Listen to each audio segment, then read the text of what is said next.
Hello, this is Leonardo. In this video, I wanted to show you, in addition to the new updates to the filters, I wanted to talk a little bit about the filters itself and what makes them different and what's interesting about each one. So in this video, I'm gonna touch a little bit of theory and I'm gonna show you as well the architectures of the filters, and I hope that this is useful for some of you. So the first thing that I'm going to show you is so here I have three filters, which are the ones that have been updated. The first thing that you will see here is that the three have now a drive control, and also tangents and lateralus have a model selection.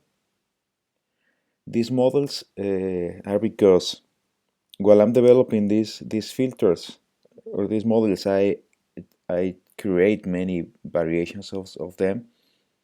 For example, based on which schematic I find, but also I create models at different levels of abstraction. Some of them contain more details, or some of the implementation it's completely different. The model, either the model of the transistors or the model of the operational amplifiers, and I end up with a bunch of versions, and some of them are interesting as well.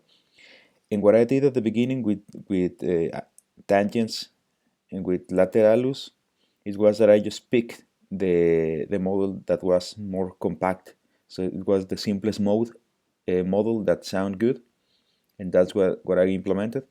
But now I have enabled uh, other models that are more detailed. And one, it's actually very difficult to hear if they sound better or not, but it's possible to hear that they sound different.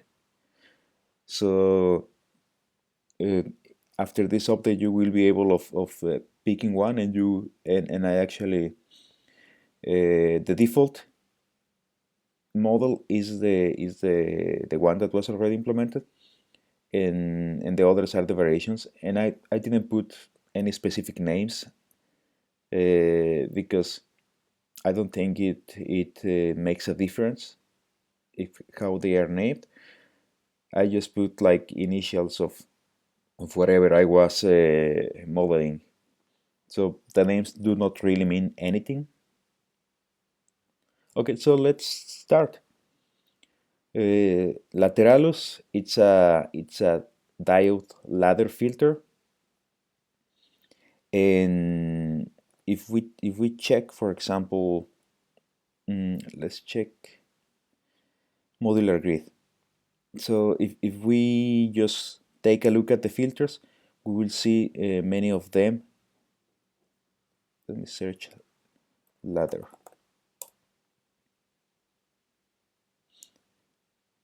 We'll see, well, search is not working, but okay, here.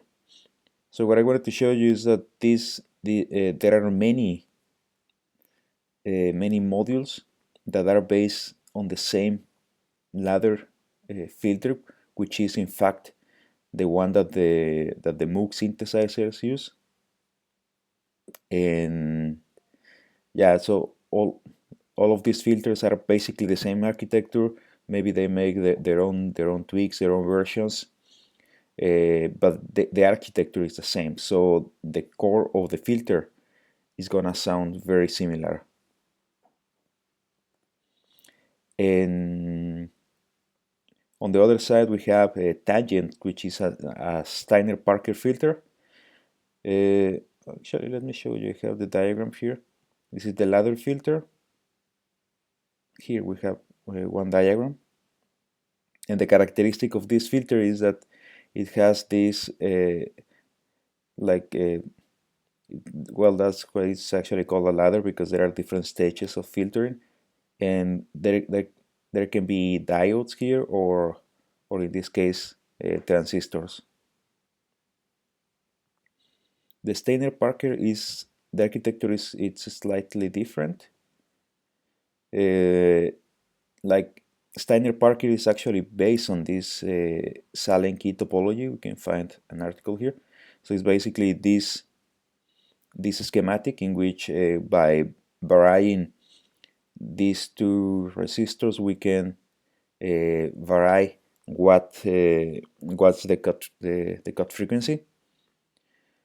But the nice thing is that like this Steiner-Parker filter, the designer Niles Steiner found a very cool way of modifying these resistors in order to change the cut frequency, which is by this chain of diodes here. And the third one that we have here on Stabile, it's a state variable filter, but this is a tweak that I made as well because I wanted to get something more aggressive or more interesting. And this one is in fact based on this architecture, which is the state variable, which you can see here. And it's also interesting to note that other architectures are based on other filters are based on the same architecture, but they have small differences, and that makes it get its own personality. For example, this is a very simple version of the MS-20 filter, which we can see here that it's actually based on the same Sallen key structure. So the Steiner-Parker and the MS-20 come from the same architecture style, but the way the implementation is different. That's what makes them sound different. And as I mentioned before, all filters, or most of the filters, follow this approach that you have at least these two elements. This is an RC circuit, and this is like the simplest filter that you can find. Here it is. This is the simplest filter that you can find. It consists of a capacitor and a resistor, and by changing one of these parameters, you will change the cut frequency. Since variable capacitors are more complicated, it's usually vary the resistor. And what this simple stage gives us, it's a what is called a single pole filter, which has 6 decibels per octave of attenuation. What that means is that if I set, once I go after my cut frequency, if I add a sine wave at a certain octave, it's going to have a certain amplitude, let's say 1. And if I go 1 octave above, the amplitude of that signal is going to be 6 decibels less, and that continues. So we can see here that the lateralus has which is the diode ladder. It has 4 stages, and we can get the output from the first stage, which is only 6 decibels, then the next stage 12, 18, and 24. Tangents, it's oh man, I forgot how many. I think it's 12 decibels. And on Stabile, I think it's 12 as well. So I need to recheck how many poles I put there, but yeah. So what we can hear at the end is that this one, the 24 decibels attenuation in the MOOC, is going to be more aggressive. It's going to cut more frequencies after the cut frequency. So now let's hear them and see and try to find the difference. So the first one that we're gonna check is the lateralus, and this is the response with no resonance. Let's try to compare it with tangents.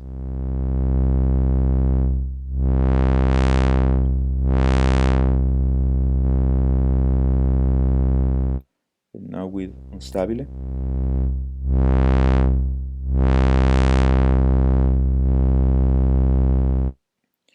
So the first thing that we can say here is that they sound pretty similar because they are behaving as just as low-pass filters. There are no resonance.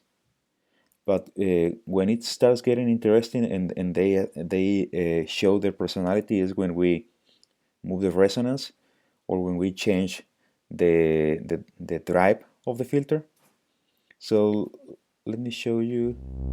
Let's hear lateralus with resonance, and we can see how the waveform is changing down there.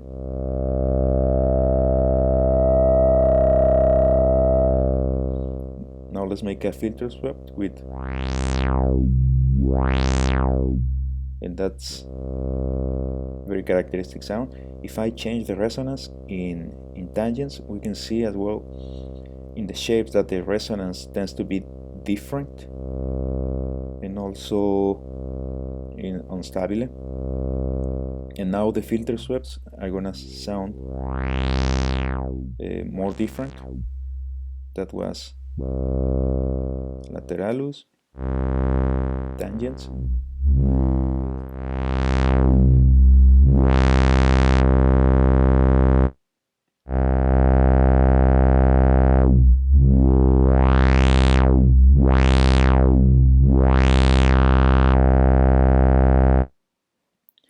As we start going into higher resonances, the difference become more obvious. Let me show you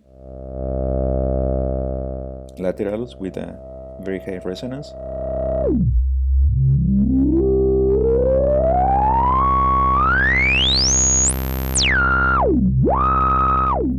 So one thing that we can hear is that you get still a smooth resonance, if it can be called like that, even at higher frequencies. And at this point, the drive control, I'm gonna reduce the resonance. At this point, the drive control, it starts getting more interesting. So what we can do, if I decrease the drive, less signal its input into the filter. Well, right now there is no signal and it's self-oscillating. I'm gonna remove the self-oscillation.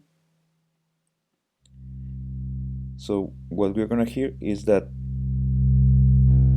the combination of the resonance and the input signal starts saturating the filter. So this is with a very high drive, we're practically distorting the signal. So this is normal in the if the filter is electrical and it's nonlinear. This is gonna be normal since we're oscillating around plus 10 and minus 10, and this is usually the maximum voltage that any Eurorack system can provide. It cannot go above or below those voltages, so it's just gonna saturate. And now it sounds, in addition to the filter, and it's also adding harmonics due to the distortion. But if we move the drive, we can also change the harmonics, as you can hear.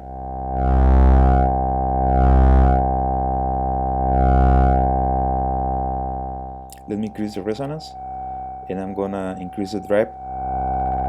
So what happens? Sounds like almost like if the resonance it becomes slower, and that's because the input signal is taking most of the presence in the filter.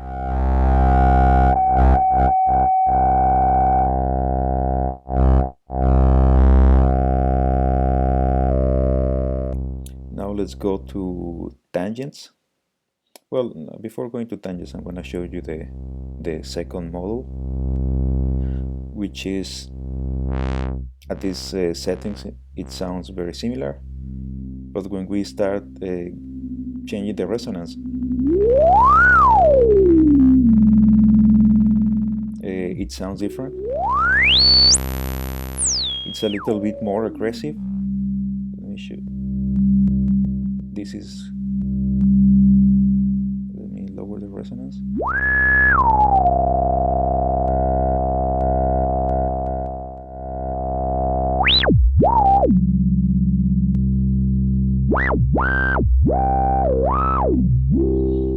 Yeah, this second model is a little bit more aggressive. Okay, now let's go to tangents. So the Steiner-Parker has a characteristic that it sounds very nice, and as you start increasing the resonance, it tends to become uncontrollable. So there is at some point in which is practically the resonance, and we get that characteristic sound.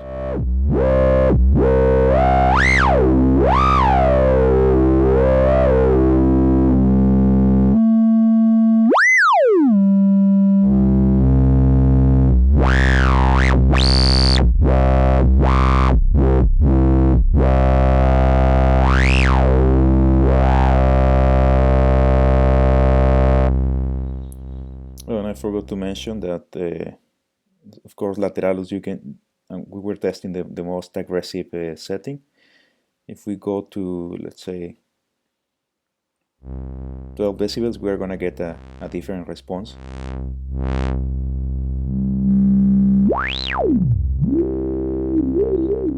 So it's just being less aggressive on cutting frequencies after the cut frequency.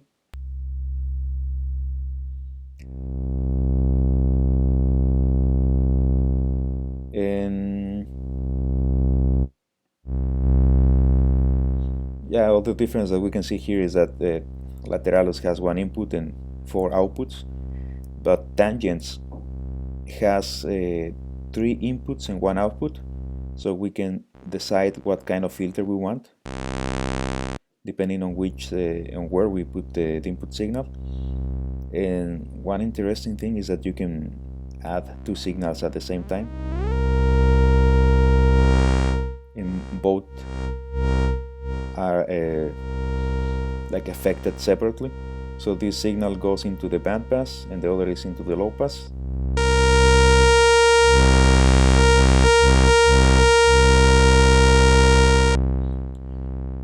That's just an interesting thing regarding the circuit of the Steiner-Parker filter. I'm going to increase the resonance here, and let's listen to some of the other modes.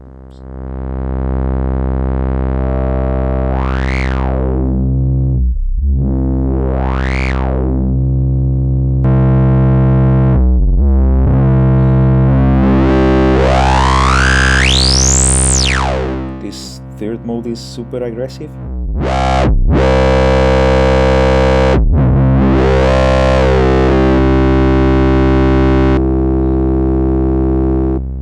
And we have the same behavior depending on the drive.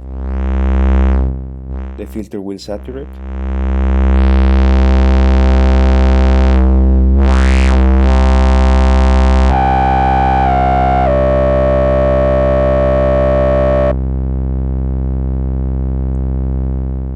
Okay, the last one is unstability, which is the state variable filter that has some modifications in order to make it aggressive, because I like distorted sounds.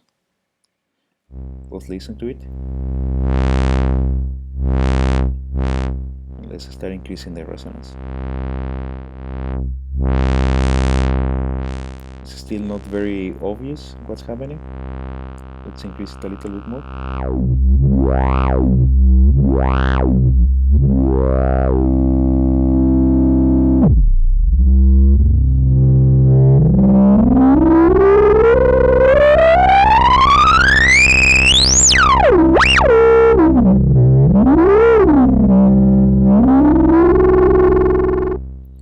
So as you can hear, this it's also a little bit uncontrollable after some level of resonance, very similar to the behavior that tangents has, but the resonance sounds different.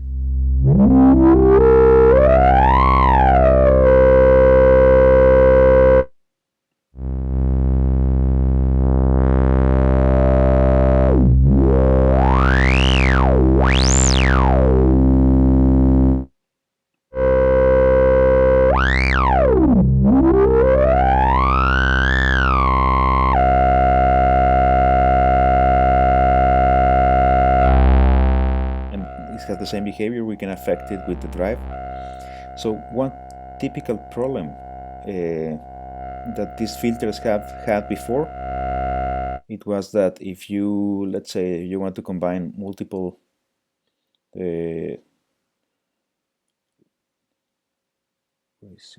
multiple inputs, say that you have two saw waves, so wave 1, saw 2, let's use this one, and you put everything to the maximum here. What's happening is that you are adding up the two signals, and you are immediately saturating. And if I add a third one and I do the same thing,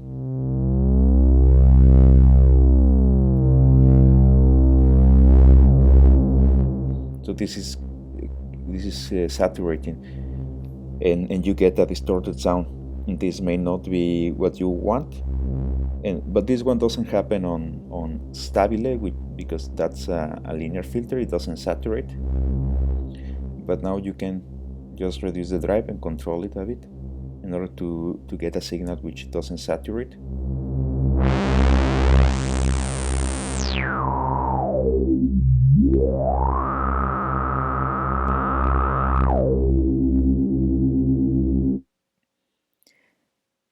So that's basically a small exploration of the three filters. And well, just to give you a teaser, yeah, these three filters are based on three different architectures, and I'm working on a completely different architecture, which is going to be called Vortex, and it's based on the, well, you can see that it's not yet finished. Outputs are off place, but this one is based on the Polybox filter architecture, which is different, and it has a very nice sound. I really like it because, as I mentioned before, I like distorted sounds, and I also like that every filter I like filters with strong personality. Yeah, this is gonna be available in a couple of days, when if I have some time to finish the model and the implementation. Okay, thanks a lot, and I hope you enjoy this video and you find it educational.